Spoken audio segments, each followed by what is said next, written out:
Today on the Arkham Chronicle, we're going to be talking all about this.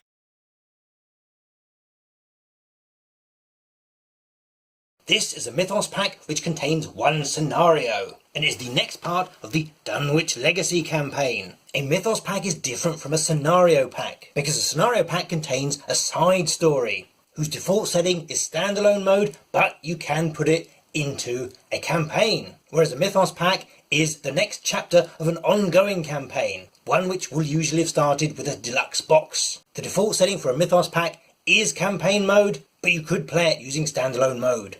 In addition, a scenario pack will usually be self-contained, containing all the cards and the encounter sets that you need to run that straight out of the blister pack. Whereas a Mythos Pack will be drawing on scenario cards from the expansion that it's a part of, and from the core box as well. The Mythos Pack also introduces you to a new style of packaging, and the reason for that will become clear when we open it up. You may think that it's a blister pack that's just been flipped the other way around, but it actually isn't. Let's have a closer look at what the back of the pack tells us. It says, this pack contains 60 fixed cards, which is a feature of a living card game, in that you know what you're purchasing. Whereas with a collectible card game, you'd have a random selection of cards in here. It has new player cards designed to augment existing decks. So remember, you can use any of these player cards in this pack with any of the investigators, be it the Dunwich ones or the core set ones. Feel free to mix and match as much as you like. It also contains a new scenario, which can be played in standalone mode or as part of the Dunwich Legacy campaign. And remember, you can play any scenario you like in standalone mode. It says it contains cards 105 to 146 of the Dunwich Legacy campaign. So some of them, like the player cards, you're going to have more than one copy of. And it does require the core box and the Dunwich Legacy box as well, because the scenario within will use cards from both of those products. There is the fabulous QR code, which allows you to take a little peek at...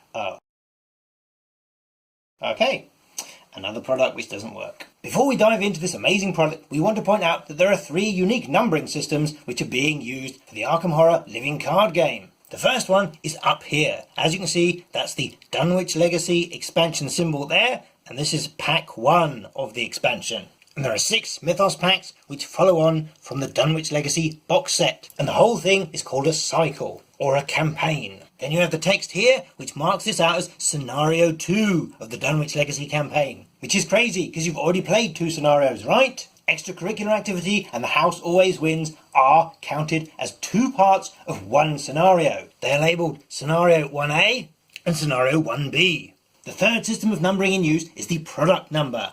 As you can see down here, AHC stands for Arkham Horror the card game, and this is product number 03. 01 was the core box, 02 was the Dunwich Legacy, and this is 03, even though it's not the third product to be released. Your scenario packs like this one here have a completely different numbering system. And if you're wondering what this weird protuberance is here on the front, all of this game's product have feet, which means you can stand them up on their end on a store shelf. And it's not just the blister packs either, because even the playmat packaging has feet so you can stand it up.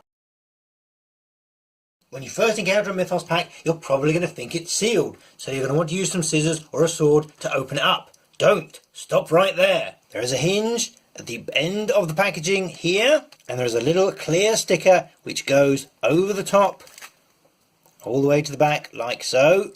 And all you need to do is peel that sticker off, and then just like a blister pack, put your fingers in the 2 halves and gently pull them apart like this.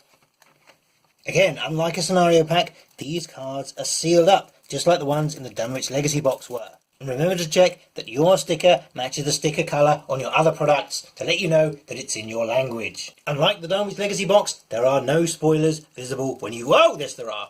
The next difference from a scenario pack is you've got the little disposable insert here, which does actually gives you some spine artwork and some text as well. As there's no way you can fit sleeve cards into this tiny little area here, and you're going to want to remove the player cards and integrate them into your collection, it is very tempting to throw this in the recycling. Again, stop, don't do it. Underneath the cover insert with the lovely artwork without any kind of indication is the scenario instructions. Instead of being detailed on little cards themselves, this unfolds into a full-size sheet. You've got your setup instructions on one side, and on the reverse is the do not read to the end, so we aren't going to be showing you that. With the sealed cards, there's no handy little tab to pull on, unfortunately. So if you are using scissors or a knife, watch your fingers and watch the cards. But you can get a little nail underneath one of the edges and then just rip it off, like so. If you are just here for the new player cards, thank you for choosing us as your spoiler of choice. Just use the pause button and have a good old look. Obviously, there are more convenient and earlier ways of gaining spoilers for these cards. Each of the classes receives 2 brand new cards, and there are 2 copies of each card, so you don't have to buy multiple copies of this expansion. But the Survivor class receives a 3rd new card, and there are 2 new neutral cards, again with 2 copies each. Rules-wise, we have our first Exile cards, both from the Survivor class. And we've also got another permanent card, which you can choose to put in your deck.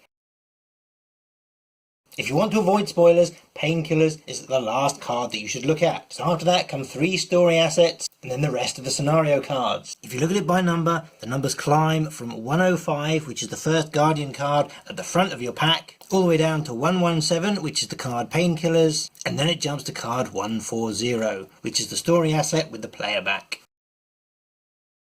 In terms of sleeving, if you sleeve your player cards, you'll need 26 more for the regular cards and 1 for a potential story asset you may gain. Through the power of maths, that leaves... Through the power of maths, that leaves 33 scenario cards spread across actor, gender, location, etc, etc. Because this is a Mythos pack, no cards are used for the packaging, for the rules, for the setup, the instructions or anything like that. All 60 cards are used in play.